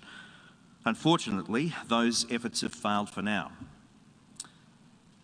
But we are determined to continue to work closely within the UN and with responsible nations worldwide to ensure Russia's actions incur both the international condemnation and the high cost that they deserve. We welcome the significant steps taken by our partners, including the US, the UK, the EU, Canada and Japan. We also welcome the increasing number of firm statements and practical offers of support to Ukraine, both in Europe and in our own region of the Indo-Pacific. The Australian government has announced a range of sanctions that impose real costs on Moscow, reflecting the grave nature of Russia's conduct. Australia has sanctioned more than 350 Russian individuals, including corrupt oligarchs, MPs and military commanders who are facilitating Putin's illegal and violent ambitions. We have sanctioned 13 Belarusian individuals and entities who have aided and abetted Putin's aggression. We're also supporting Ukraine and its people. We're working with NATO and other partners to provide lethal as well as non-lethal military equipment, medical supplies and financial assistance to support the people of Ukraine. At the outset, Australia contributed $3 million to NATO's Trust Fund for Ukraine to support non-lethal military equipment and medical supplies. Overnight, our Prime Minister announced a further $50 million to support both lethal and non-lethal defensive support for Ukraine, working with our partners. In addition, the Prime Minister announced an initial contribution of $25 million to provide humanitarian support to international organisations to help meet essential needs and to provide shelter, food, medical care and water. But this is just our opening contribution. We know that needs will continue to rise and we stand ready to help. We call on all parties to adhere to international human rights and humanitarian law to ensure the protection of civilians. Mr. President, Australia has been and will always be a steadfast supporter of Ukraine's sovereignty and territorial integrity. Our thoughts are with Ukraine. Ukrainians are enduring a terrible invasion. The bombs fall, the shelling continues. The bullets are fired. Special forces from Russia are moving towards Kiev, and tanks are rolling in all around their borders. We reiterate our call to stop this violation. We seek immediate withdrawal of the Russian military. We seek the cessation of this military action. We call for peace, a peace that is not just the absence of law, but that enables the people of Ukraine to live according to their own rules, according to their own sovereignty, and to have their own freedom. As the Secretary-General said last week, colleagues, The decisions of the coming days will shape our world and directly affect the lives of millions. Now is the time for us all, the peoples of the United Nations, to unite our strength to maintain international peace and security. Australia will co-sponsor the resolution. Australia will vote yes on the resolution condemning Russia's aggression. Colleagues, now is the time to act together. Thank you, colleagues. I thank the distinguished representative of Australia.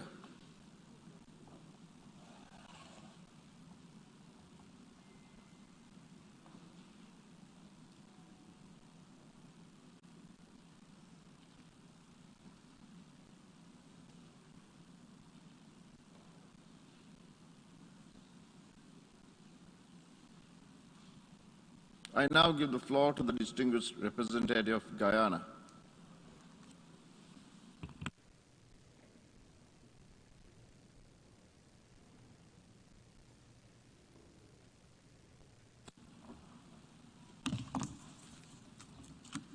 Mr. President, Mr. Secretary General, Excellencies, the Government of Guyana fully aligns itself with the statements issued by the Caribbean community on the 14th and 24th of February, and with the declaration of the Organization of American States of the 25th of February on the situation in Ukraine, and wishes to re-emphasize the following.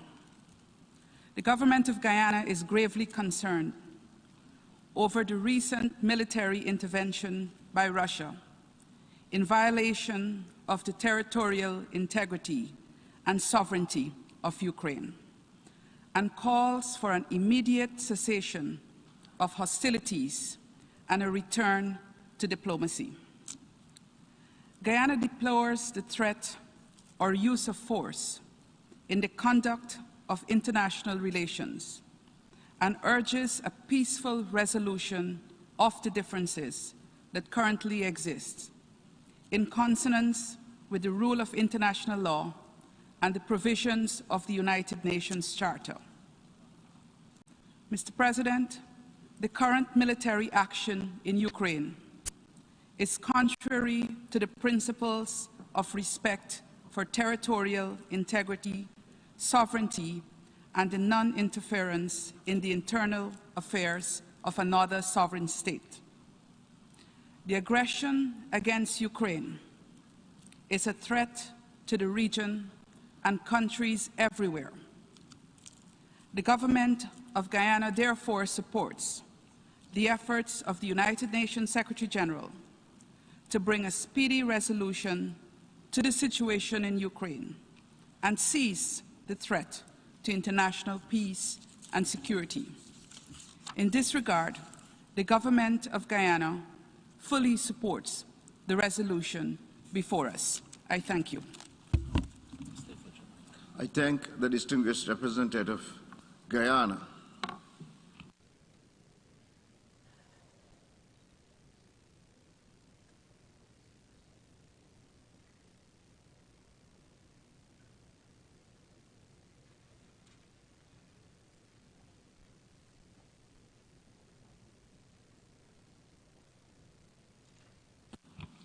I now give the floor to the distinguished representative of Jamaica.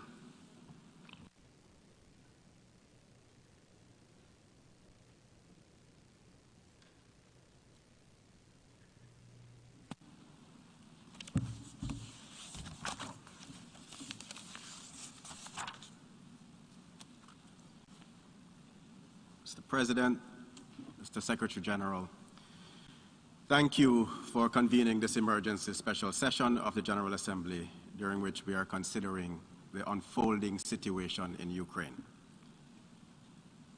Jamaica strongly condemns the military incursion into Ukraine by the Russian Federation. We call for the immediate and complete withdrawal of Russian military forces from the territory of Ukraine. Jamaica considers that the military action by Russia in Ukraine violates the principles enshrined in the UN Charter, both in word and in spirit.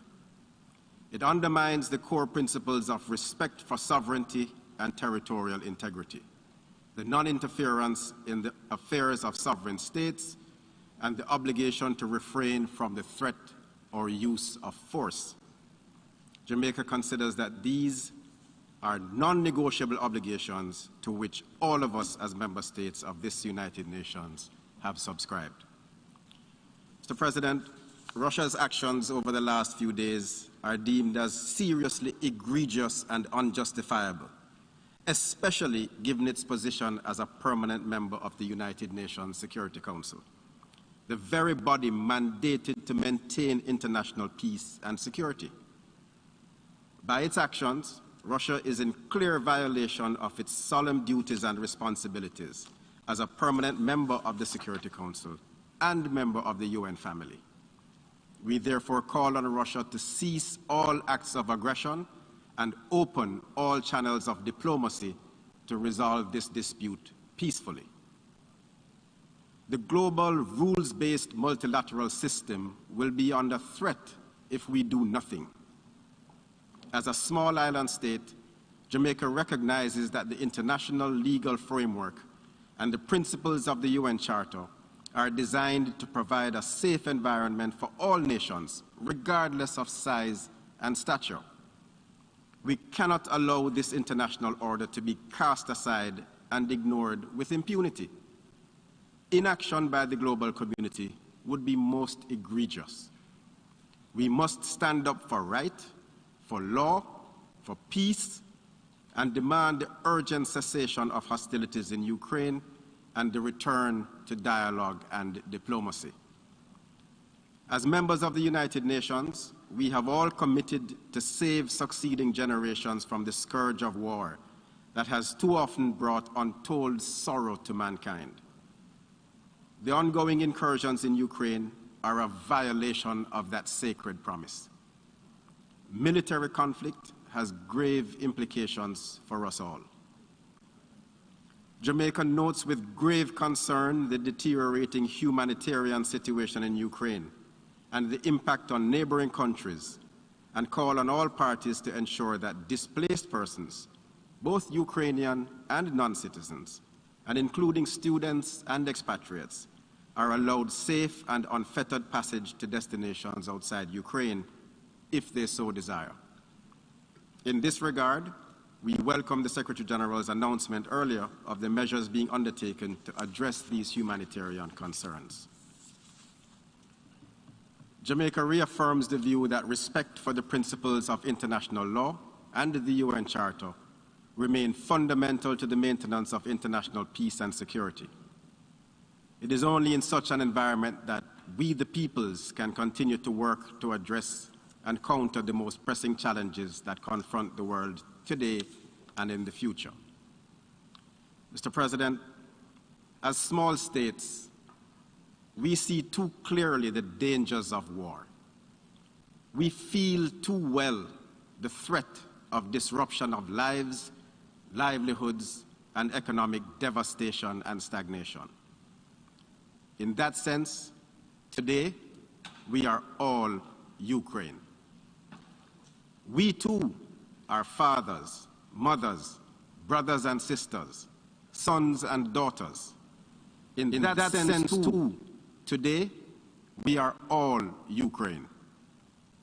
In the eternal and inspiring words of Bob Marley, therefore, let us get up, stand up for the rights of all the people of Ukraine, because today, we are all Ukraine.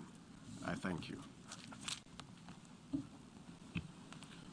I thank the distinguished representative of Jamaica.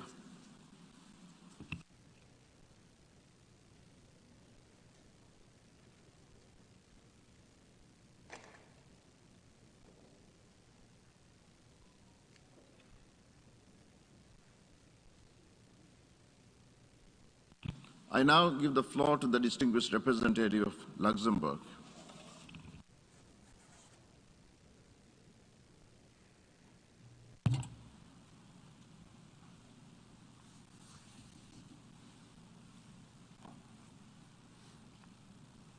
Monsieur le Président, Mr. President, Luxembourg fully endorses the statement made yesterday by the European Union. Please allow me to complement that statement with some comments in my national capacity. In the face of war, we, the members of the United Nations, should all make our voice heard. The Russian armed forces continue to bomb Ukrainian towns and to break the lives of an increasing number of humans, men, women and children in Ukraine. And at that time I would like to restate the full solidarity of Luxembourg with the government and people of Ukraine. Like her European partners, Luxembourg condemns in the strongest possible terms Russia's aggression against Ukraine. My country resolutely supports the independence, unity, sovereignty and territorial integrity of Ukraine within its internationally recognized borders in line with the resolutions of the General Assembly. The brutal, unprovoked, unjustified, criminal aggression carried out by the Russian Federation against Ukraine, a founding member of the United Nations, is not just an attack on the independence, sovereignty and territorial integrity of Ukraine. This aggression also calls into question the very principles of the United Nations, multilateralism and the international order, founded on the rule of law and the sovereign equality of states. In the face of such a serious situation, what can we do as the United Nations?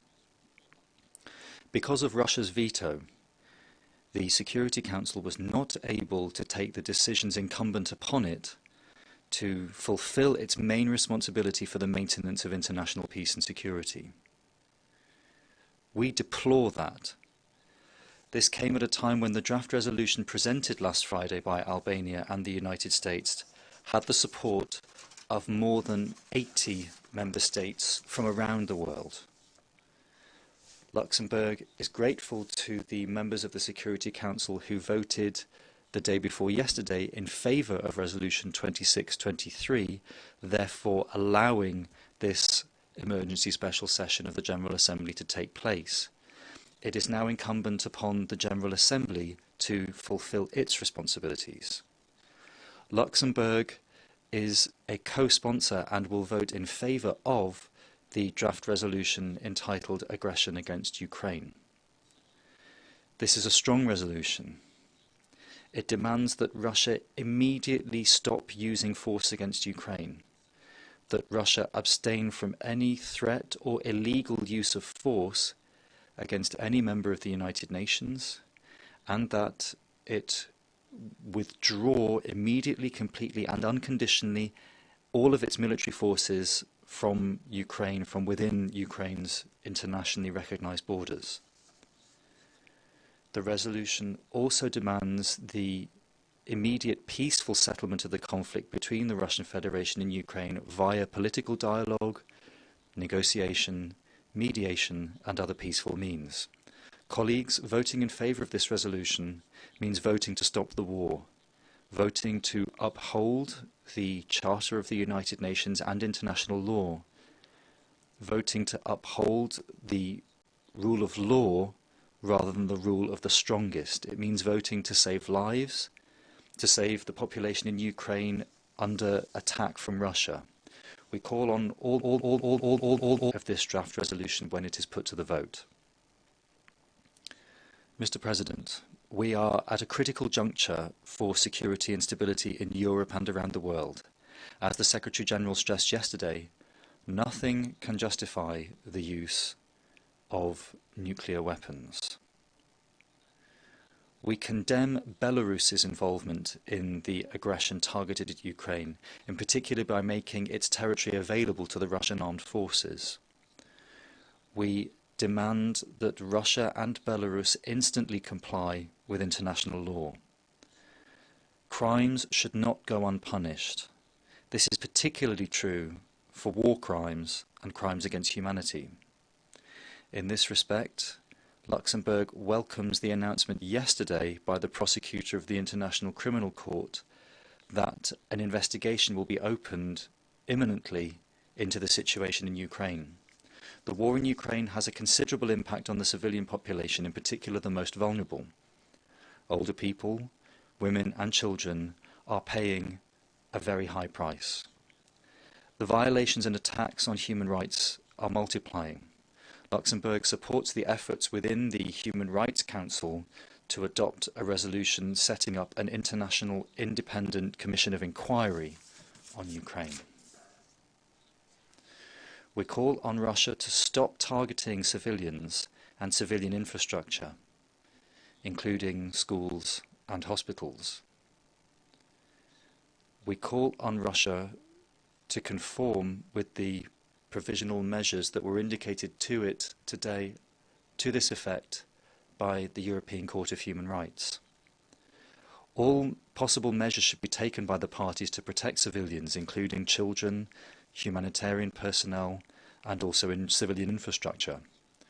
International humanitarian law must be respected. Luxembourg expresses its gravest possible concern about the humanitarian situation in Ukraine and the increase in the number of internally displaced persons and refugees. My country joins the European and international solidarity here and has decided to make available to its humanitarian partners immediate aid of €1 million. The authorities of Luxembourg are also preparing to host refugees who are fleeing the war in Ukraine.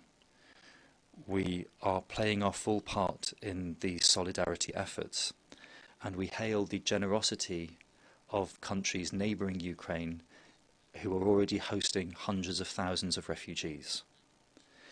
The government of Luxembourg has decided to respond to the request of the Ukrainian authorities and to provide them with rescue equipment and with medicines through the European Civilian Protection Mechanism, as well as with equipment to build Ukraine's capacity to defend itself.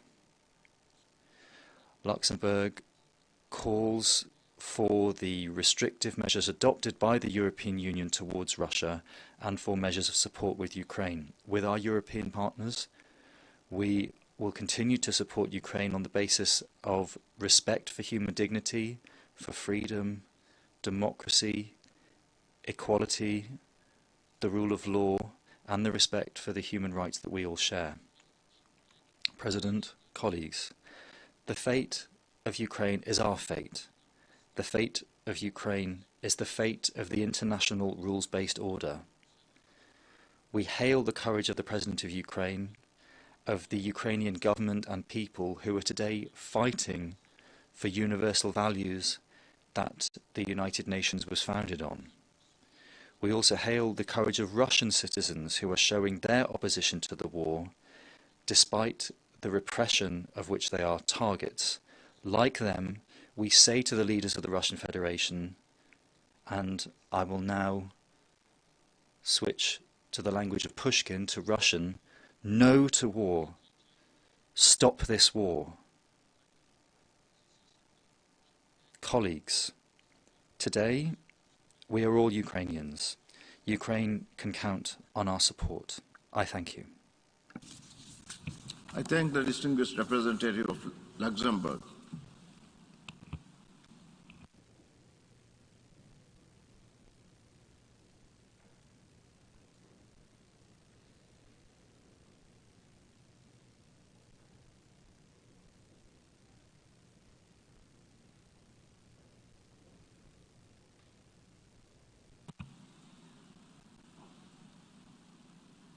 I now give the floor to the distinguished representative of Papua New Guinea.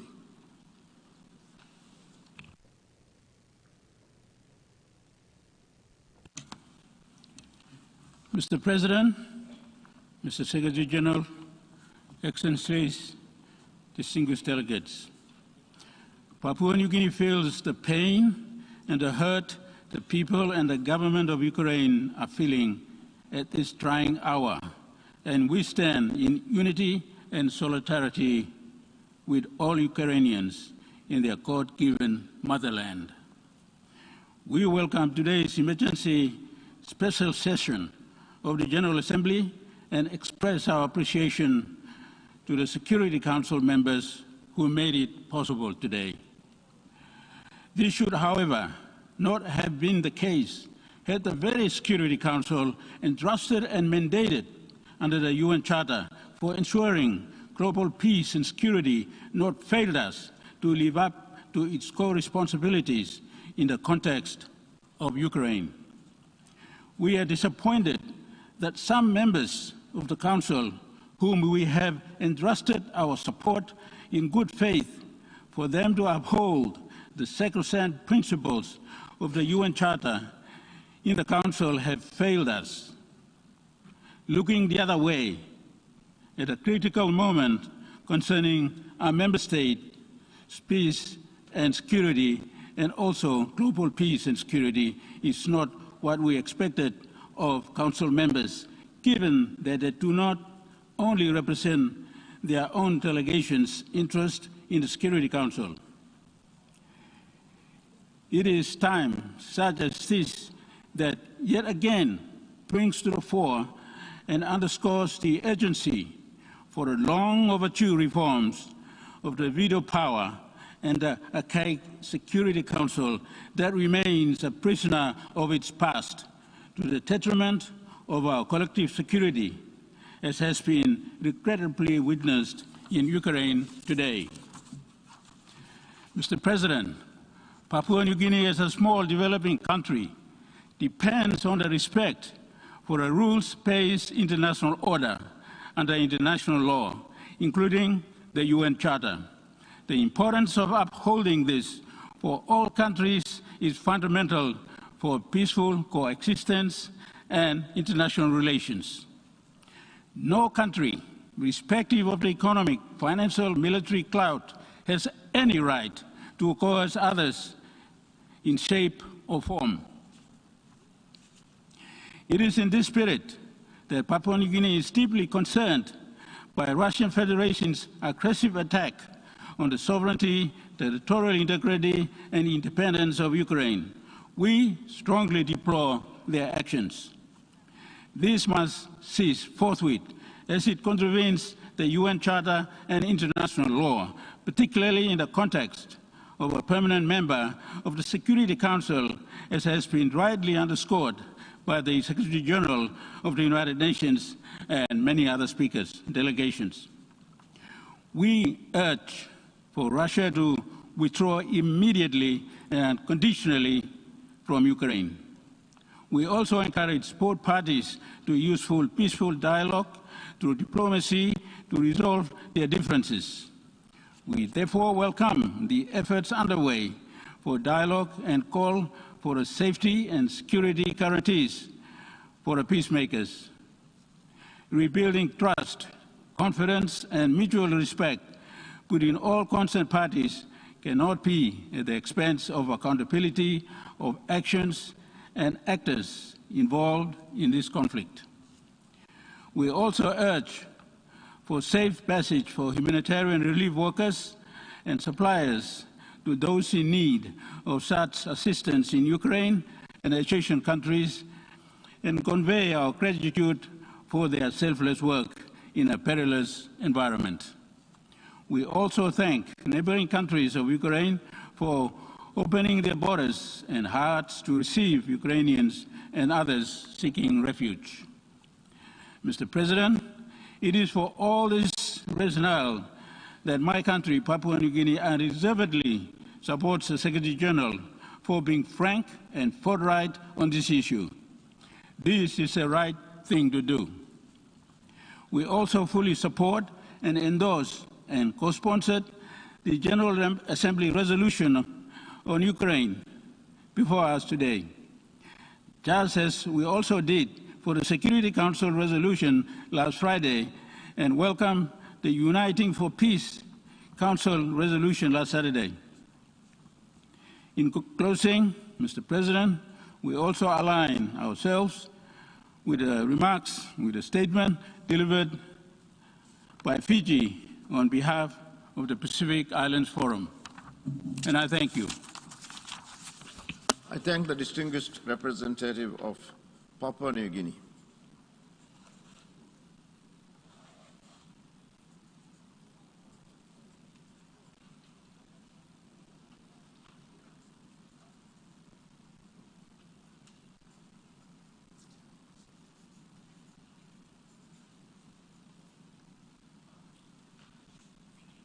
And now I give the floor to the distinguished representative of Timor-Leste.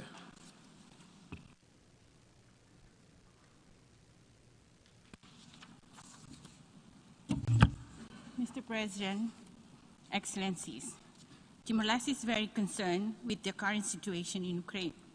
As one of the last members who joined the United Nations in the last 20 years, Timor-Leste always believed in the standards set by the United Nations Charter, that every state should uphold international law, which governs the rule-based order, respecting territorial integrity and sovereignty of other states. What we have been witnessing in the past few days are actions taken against international humanitarian and human rights law, as this situation has escalated into a full war and has taken a heavy toll on the civilian population. For that very reason, Timor-Leste co-sponsored the Security Council draft resolution calling for an end to this situation, which ultimately was not adopted by the Council. And now, Mr. President, it is the General Assembly's duty to stand up and defend the core foundation of the United Nations. Timor-Leste once again reaffirms its commitment to upholding the principle of international law and the UN Charter by co-sponsoring and fully supporting the draft resolution of the General Assembly entitled Aggression Against Ukraine. Mr. President, Timor-Leste understands the pain and suffering caused by a military attack, as we have experienced it ourselves. As a nation that came from the ashes of forced occupation for years, Timor-Leste knows that war brings benefit to no one. We therefore urge parties to the conflict to agree to an immediate ceasefire and to pursue a diplomatic solution. While maintaining peace and security has become the most crucial task of this organization, we must protect the civilian population and create conditions for peace. We thank the Secretary General and all UN agencies and partners for their continued support to the civilian population through its humanitarian operation efforts. I thank you, Mr. President. I thank the distinguished representative of Timor-Leste.